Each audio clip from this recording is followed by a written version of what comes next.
পর্ব ৭ লুকোনো পরিকল্পনা।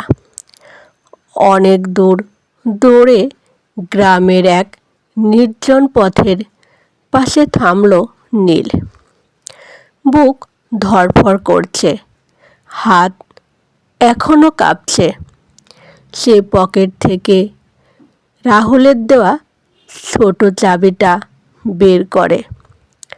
কিছুক্ষণ তাকিয়ে রইল। পুরনো স্কুল ঘর। কথাটা তার মাথায় ঘুরতে লাগলো। সন্ধ্যা নামার আগেই সে গ্রামের মাঝখানে থাকা পরিত্যক্ত স্কুল ঘরের সামনে পৌঁছালো।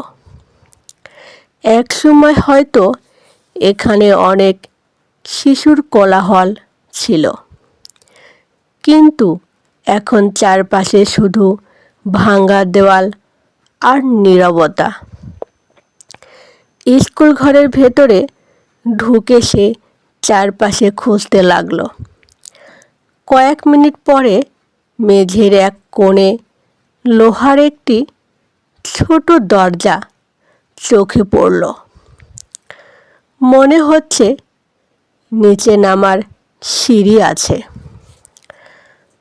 দরজার তালাটা ঠিক সেই চাবির মাপের। চাবি ঢুকিয়ে ধীরে ঘোরাতে ক্লিক শব্দ হলো। দরজা খুলে নিচে নামতেই ঠান্ডা বাতাস লাগলো মুখে। নিচে একটি ছোট ঘর, মাঝখানে কাঠের টেবিল। টেবিলের ওপর রাখা একটি পুরনো ফাইল আর একটি খাম। নীল কাপা হাতে খামটা খুলল। ভেতরে একটি চিঠি। নীল, যদি তুমি এখানে পৌঁছাও, বুঝবে আমার পরিকল্পনা সফল হয়েছে। তোমার বাবা মায়ের মৃত্যুর ঘটনা দুর্ঘটনা ছিল না। কিছু প্রভাবশালী মানুষ সেই সম্পত্তি দখল করার জন্য সব কিছু করেছে। আমি প্রমাণগুলো লুকিয়ে রেখেছি, যাতে সময় হলে তুমি সত্য প্রকাশ করতে পারো।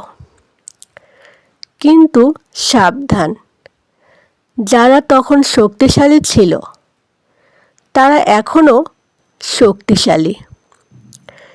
চিঠিটা পড়ে নীলের চোখে আগুনের মতো দৃঢ়তা জ্বলে উঠল।